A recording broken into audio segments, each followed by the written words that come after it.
안녕하세요. 민목사의 고요한 밤 거룩한 밤, 오늘 본문은 에스더 6장 4절에서 9절까지 말씀입니다. 이전 본문을 보면 왕이 잠이 오지 아니하므로 역대일기를 가져다가 읽게 하였는데 모르드게에게 보상해주지 않았던 일들을 읽게 되죠. 그래서 왕이 이 모르드게를 이제 찾기 시작합니다. 이로써 하만이 계획했던 나무에 모르드게를 매다는 일들은 조금씩 수포로 돌아갈 뿐만 아니라 이제 상황이 완전히 역전되기 시작하죠. 이 모든 일의 배후 가운데에는 하나님의 이름이 없지만 하나님의 섭리하심과 일하심이 있다는 사실을 우리는 기억해야 합니다. 그렇게 오늘 본문, 이어지는 본문 함께 읽을게요. 왕이 이르되 누가 뜰에 있느냐 하매 마침 하만이 자기가 세운 나무에 모르드게 달기를 왕께 구하고자 하여 왕궁 바깥들에 이른지라.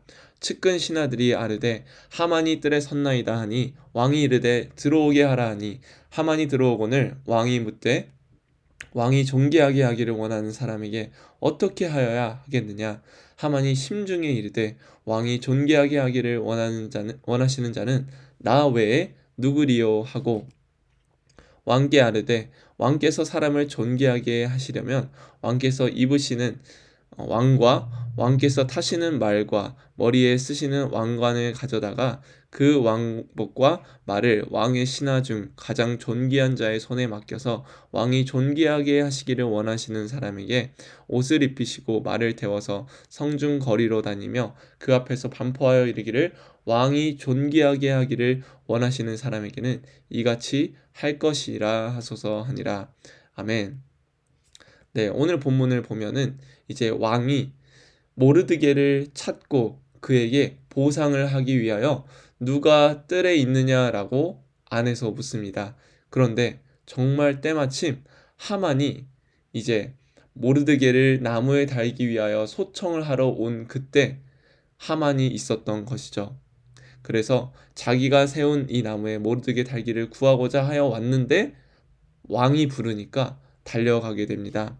거기에서 이제 왕궁 안으로 들어오게 되죠. 하만이 그때 들어와서 이제 왕이 묻습니다. 존귀하게 하기를 원하는 사람에게 내가 어떻게 하여야 하겠느냐? 근데 하만은 그때 듣고 마음속으로 이렇게 생각했던 거예요. 왕이 존귀하게 하기를 원하시는 자는 나 외에 누구리요? 엄청난 망상이라고까지는 할 수 없지만 하만은 자신의 권력에 많이 취해 있었습니다. 왕이 존귀하게 하기를 원하는 사람 나밖에 없지 않을까라고 생각했던 것이에요. 그래서 이러한 요구를 하게 되죠. 자신에게 올 보상들을 기대하면서 말을 합니다. 왕과 왕복과 왕께서 타시는 말과 머리에 쓰시는 왕관을 가져다가 이런 일들을 하게 해달라라고 말해요. 고대 페르시아에서 왕 자신의 옷을 입는다는 것은 특별한 호의와 지위를 표시하는 행위였습니다. 그래서 실제 아르타크세르크세스라는 이 사람이 자기가 입고 있었던 왕복을 그의 신하가 입기를 요구하자 자기 신하들 중 한 사람에게 주었는데 그가 그것을 입게 하는 것은 금했다고 기록해요. 왜냐하면 그 왕의 옷을 입는다는 것 자체가 특권을 가졌다라는 것을 이야기해 주었기 때문이죠. 헬라 시대에는 페르시아 이 왕의 복장이 왕위를 수여하는 권세를 나타내기도 했다고 해요. 그러니까 엄청난 명예와 또한 엄청난 보상을 해주는 것이 왕의 옷을 입고 다니는 행동을 말하죠. 즉 하만은 자기가 그렇게 받을 것을 자기가 누릴 것을 생각하면서 이런 많은 말을 하게 됩니다. 그런데 실제로 그것을 받는 사람은 하만이 아니라 모르드게였던 것이죠. 그런데 하만은 이 9절의 본문까지 알지 못합니다. 자기밖에 없다라는 생각을 하게 되는 거죠. 이것을 통해 두 가지 적용해 봅시다. 첫 번째는 악인의 자폭을 통해 드러난 하나님의 섭리예요. 하나님의 섭리는 악인들의 악함을 통해서도 드러납니다. 하만이 급하게 모르드게를 매달려고 뜰 앞에 왔는데 때마침 여기 있죠? 4절 마침 왕이 명령해요. 심지어 왕이 존귀하게 하기를 원하는 사람에 대해서 말했을 때 하만은 자기인 줄로 착각하면서 수많은 좋은 것들을 얘기합니다. 자, 이렇듯 하나님은 악인의 이 자폭을 통해, 악인의 악함을 통해 하나님은 드러났어요. 바로를 통해 드러났고, 다니엘을 고발한 사람들, 그 고관들을 통해서도 드러났고, 유대와 로마의 권력을 통해서도 드러납니다. 그래서 출애굽기에 내가 너를 세웠음은, 하나님이 바로를 세웠음은 하나님의 능력을 내게 보이고 하나님의 이름이 온 천하에 전파되게 하려 하였습니다 라고 말합니다. 바로의 교만함을 통해 하나님은 자신의 능력을 보이셨어요. 또 어떻습니까? 다니엘을 통해서는 이렇게 말씀하시죠. 이제 왕이 말하여 다니엘을 참소한 사람들을 끌어오게 하고 그들의 처자들과 함께 사자굴에 던져 넣게 하였나니 그들이 굴 바닥에 닿기도 전에 사자들이 곧 그들을 움켜서 그 뼈까지도 부서뜨렸더라. 다니엘을 고발한 사람들, 고관들은 다니엘을 사자굴에 넣기 위하여 수많은 음모와 계획을 꾸밉니다. 그런데 어떤 결말을 맞이합니까? 바로 다니엘을 고발할 사람들이 도리어 사자의 밥이 되죠. 이 모든 것 뒤에는 하나님이 일하고 계십니다. 악한 사람들의 음모는 곧 하나님의 일하심을 드러나는 수단이 되었던 것이에요. 예수님의 죽음도 마찬가지죠. 사도행전 2장 23절 제가 못 써놨네요. 여기서 이렇게 말합니다. 그가 하나님께서 정하신 뜻과 미리 하신 대로 내준 바 되었거늘 너희가 법 없는 자들의 손을 빌려 못 박아 죽였으나 라고 말합니다. 즉 예수 그리스도의 죽음은 악인의 승리처럼 보이지만 사실은 하나님의 정하신 뜻과 미리 아신 계획대로 모든 일이 일어났다라는 거예요. 하나님은 그 모든 악한 사람들의 계략, 음모를 통해서 자신의 일들을 드러내십니다. 하나님은 우리의 눈에 보이지 않지만 악한 자들이 호의호식하고 잘나가고 많은 것들을 누리는 것처럼 보이지만 사실은 하나님이 그 모든 것들을 역전시키시고 자신의 일들을 드러내신다라는 것입니다. 두 번째는 교만의 특징은 분주함이라는 거예요. 여러분들은 무엇 때문에 분주하십니까?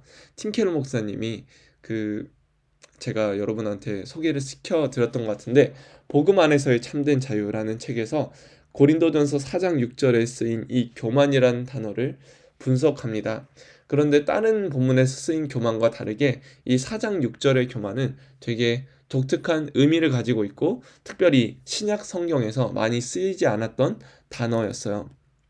여기서 교만은 한껏 부풀어 오른 상태를 얘기합니다.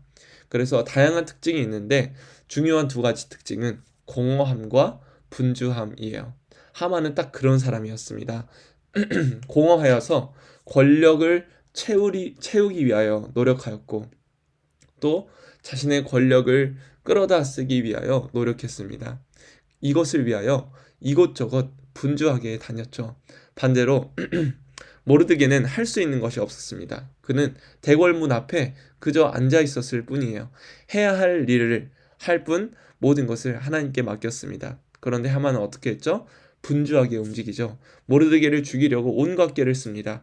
아침부터 왕 뜰에 와서 왕에게 아뢰기 위하여 왔는데 마침 왕이 하만을 불러서 얘기를 하죠.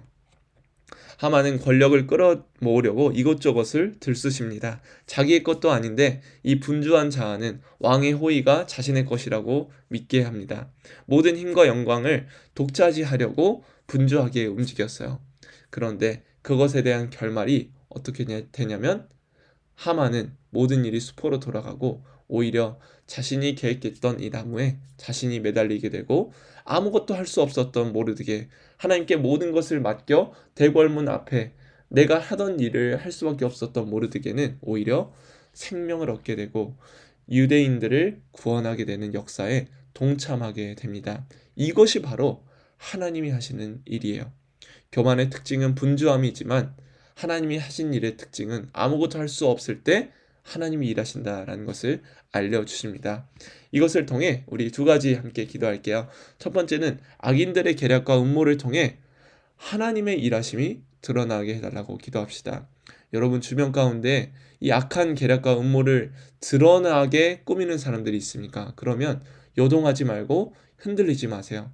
그런 사람들은 하나님의 일하심이 오히려 드러나는 수단이 됩니다. 하나님이 오히려 더 일하실 거예요. 자, 두 번째는 힘과 능력을 위해 얻기 위해 또한 쌓아가기 위해 내 미래를 책임지기 위해 분주하기보다 하나님께서 하실 일을 신뢰하게 해달라고 우리 함께 기도합시다.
네, 제가 기도하고 마무리하도록 하겠습니다.